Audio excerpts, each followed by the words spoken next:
I held the razor an inch from my head.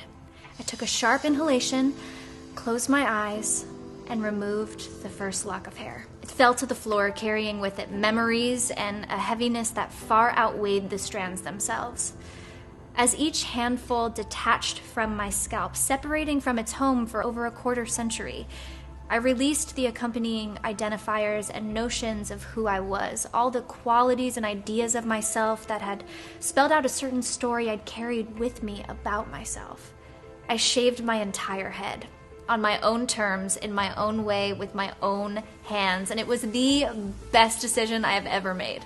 First of all, let's talk about returning the autonomy and agency to myself over my own body, a place that had been decorated for other people's pleasure and manipulated under entertainment contracts for most of my life. Secondly, it was the brave, fresh start I'd been cooking up for several years prior, and I knew one day I'd be bold enough. And it was the right time because when my music video director Shannon called action, I wasn't even nervous or shocked. I'd already shed the old self metaphorically, and now I just needed my physical body to catch up. How did people react? All kinds of ways, with praise, with criticism, a lot of criticism actually out of the gate.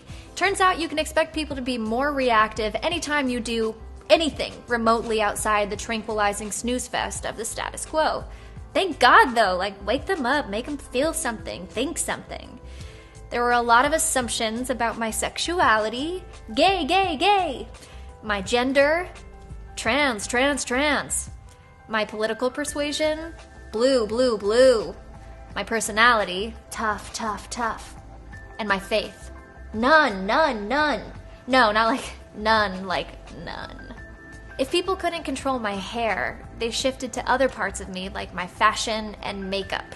30,000 people unfollowed me, perhaps somewhat because I no longer fit inside the glass in which they had me encased and shelved. Interestingly, shaving my head could have been an impulsive moment of deteriorating mental health, but for me, it was a leap into optimized self-actualization, the butterfly emerging from the cocoon. And that's why I chose to capture it artistically with the backdrop of an original song and video, so I could memorialize this turning point for what it was. I was at ground zero. I had nothing left to lose. I was tired of repeating the same story. My pockets were empty, my heart was grieving, and my mind and soul knew the only way forward was to start over. Now that it's 2020, I can reassure myself that I'll survive the end of oneself and the beginning of another. I see that the core truth of who I am will always remain, that it's actually revealed by going through the fire, where all non-essential, excess, junk, clutter, miscellaneous details can burn off and leave the purest essence of a soul on a journey. But you gotta be willing to shave your head. Metaphorically, literally, whatever you decide. Nowadays, I'm less afraid of taking big chances. I take them often. Sparked courage to take risks, trust myself in a bunch of situations that used to be super challenging and triggering. And perhaps my favorite win is that I now know how to view others with the same advocacy toward personal liberation. I can separate the person from the story carried in their hair, not because it's bad or wrong, it's often very beautiful and significant, but because there's space for every one of us to expand even beyond our physical presentation, beyond the story we've repeated daily, not excusing the element of privilege here. So, what story do you carry in your appearance? If you let it all go, what future story would you want to tell about yourself? And how might you look doing it? Go do that. Chop chop!